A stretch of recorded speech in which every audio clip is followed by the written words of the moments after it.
Last week, investigators in the Ruby Franke and Jodi Hildebrandt case released police evidence they gathered against the women to the public. What was shared were Ruby's journal entries that went into extensive detail about what her and Jodi were doing, along with video footage of their arrest, phone calls they made from jail, and much more. In the phone calls released, it was made known that while in jail, Ruby had spoken to her husband, her parents, and her sister Julie. She had also talked about in one of the phone calls that her brother Bo had put money into her account, which allowed her to make longer phone calls to people. With this information being released to the public, the family has been met with tons of backlash for seemingly giving Ruby the time of day following all that had come out and been revealed, feeling like they never should have gotten on the phone with her and heard her out or given her any sort of words of affirmation. And since there's been so much backlash, it seems as though those who do not support Ruby at all are coming out to clear their name and make their feelings known. Ruby's sister Bonnie has come out with a YouTube video talking about her thoughts on Ruby and how she feels about what has been said about her family, and making sure people know she does not agree with the family members who think Ruby does deserve mercy. A majority of those online who have been following this case are feeling the same as Bonnie, completely horrified by Ruby and Jodi's actions and not at all feeling for Ruby's whole "I was manipulated by Jodi" story. Though she was fed a lot of information by Jodi and led to believe that what she was doing was right, people do not feel for her at all, given that she still committed crimes at the end of the day. But prior to Ruby's sentencing, her parents and her brother asked a judge to show as much mercy to Ruby because she was brainwashed by Jodi. It was revealed that in 2 letters addressed to 5th District Judge John Walton and the Utah Board of Pardons and Parole, they wrote about how Ruby isolated herself from her family and friends at the encouragement of Jodi and compared Jodi to a cult leader,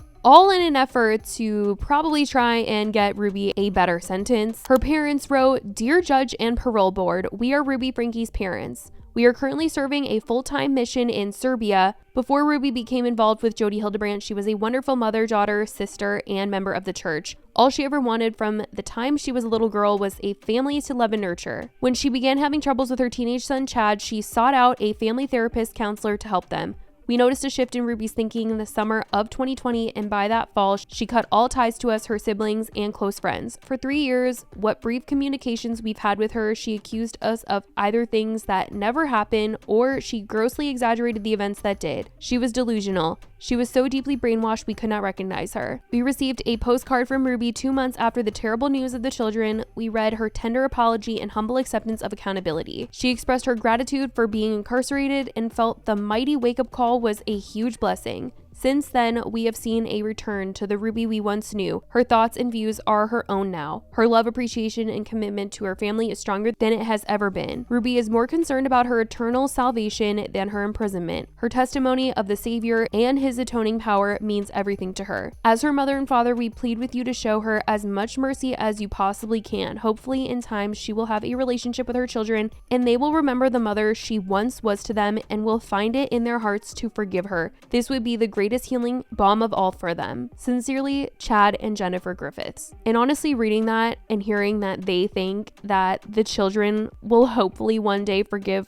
I cannot, you guys. I cannot. Absolutely. I mean, oh my gosh. Not after what I've read happened. Her brother, in his letter, wrote, "Dear Judge and future parole board, Ruby Franke is my older sister by a year and a half. Growing up, we did a lot together and had a lot of shared experiences. Throughout her life, Ruby has always been an achiever and becomes recognized by authority figures. Her school teachers regularly commended her as she consistently earned high grades. She was praised by her piano teacher as she excelled in piano performances as well as competition. We worked at a call center together where she received numerous employee recognitions. Ruby always jumps in with both feet, whether swimming, participating in the high school marching band, or as the school jazz band pianist. During her career on YouTube, she often told me that her desire was to spread the message that mothers are important and that mothers have strength in nurturing their children. I never had any concern for her and her children, and I was impressed with how generous and kind she has always been to my own children. Ruby and I both joined the Connections program. As per usual, Ruby absorbed all that was taught. She recognized the instructor, Miss Hildebrandt, as a woman who stood in authority and was recognized by the state of Utah as someone who was a properly fully trained and licensed professional. Like many authority figures in Ruby's life, Miss Hildebrandt saw Ruby's potential. She saw that Ruby was easily trainable and had the ability to influence others. She saw the millions of followers Ruby had worked hard to acquire on the YouTube and Instagram platforms. Many of the teachings from the Connections program were reasonable and good. Unfortunately, as I later discovered, that is what made the program so dangerous. If it was entirely crazy, it wouldn't have had any influence. The program was by all definitions a cult. Miss Hildebrandt was the sole source of what was right or wrong and discouraged people from making their own life choices. A recurring theme was the principle of separation and isolation, which the leader routinely prescribed. I personally witnessed numerous marriage relationships separated through Miss Hildebrandt's encouragement, including, for a time, my own. I believe the primary reason my marriage, as well as many others, suffered is that couples felt a looming threat of divorce. In this way, Miss Hildebrandt kept couples continually paying for her program. In Ruby's case, I believe Miss Hildebrandt wanted Ruby's platform and influence for her own gain. At the continued encouragement of Miss Hildebrandt, Ruby systematically pushed those around her away. First myself, then our sisters, parents, and close friends, and then her husband, and finally her own children. Ruby has clearly been brainwashed. She's been taken advantage of by Miss Hildebrandt. Now, in the absence of Miss Hildebrandt, I see Ruby striving to restore those relationships. It came as no surprise to me that as soon as Ruby was removed from the fog of the cult, she recognized she was wrong and was ready and willing to unfeignedly take responsibility for the wrongs she had done. I asked for this information to be considered in decisions related to Ruby's sentencing. Sincerely, Beau Griffiths. And Bonnie, in her new video titled My Genuine Thoughts and Where I Stand on Ruby, she wanted to be very clear about her stance that she does not support Ruby for anyone who has gotten it twisted in any way about how she is feeling about this. I want to be very clear that I do not support Ruby. She doesn't need mercy. She doesn't need justice. She needs a jail cell. And I can't even think beyond that. I believe in justice and mercy, and I think both of those come in time. I think that the mercy needs to lie at the feet of the children, not at Ruby's. And that's where I stand on that. I'm so self-conscious about saying anything about myself because the only thing that has been jammed down my throat is how selfish I am for saying how it's affected me.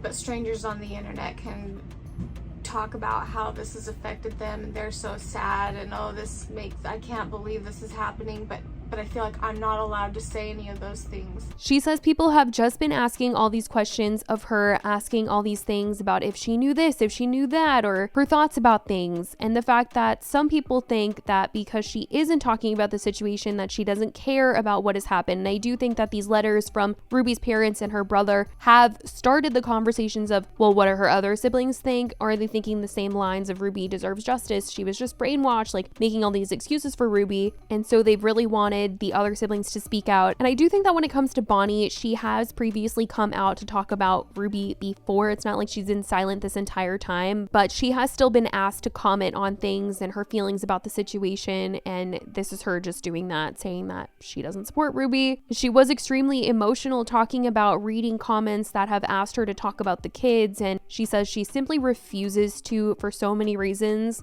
but says that for those who have been harassing her to speak out, she says that she has been finding out bits and pieces of information about Ruby and the things that she did every single day since the arrest, the journal entries, the stuff that was redacted. That's the stuff the family has learned about and seen prior to the media releasing it, and says that what's been put out is only just a fraction of it all. I knew everything that was shared in the media before the media knew. And I don't know what's worse, finding most of it out all in one day.